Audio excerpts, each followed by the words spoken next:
Hello everyone, what I eat in a day 30 ডেজের challenge নিয়েছিলাম। তো আজ হচ্ছে ডে 22। তো আজকেও আমি প্রত্যেক দিনের মতো ঘুম থেকে উঠে খেয়ে নিয়েছিলাম 1 কাপ গরম জল। তো তারপর আমার পড়তে যাওয়ার ছিল, তো আমি খেয়ে নিয়েছিলাম ছাতুর শরবত, যেটা আমি প্রায়শই খেয়ে থাকি, তোমরা জানো ভালো মতো। তো তারপরে বাড়ি আসার পর বাবা আমাকে ফল কেটে দিয়েছিল, যেমন ধরো ওই তরমুজ, আঙুর, পেয়ারা, তো ওটাই খেয়েছিলাম। তারপর লাঞ্চ করে নিই।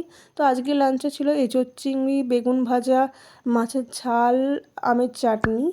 তারপরে একটু টক মিষ্টি দই খেয়ে নিয়েছিলাম ভাত খাওয়ার পর।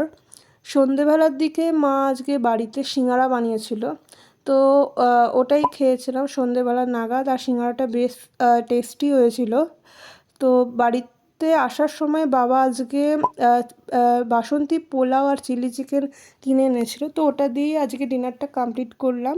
তো ভিডিওটা আজকে এই পর্যন্ত। ভিডিওটা ভালো লাগলে লাইক করে দিও। এরকম নতুন নতুন ভিডিও দেখার জন্য অবশ্যই আমার চ্যানেলটাকে সাবস্ক্রাইব করে দেবে। ওকে, বাই।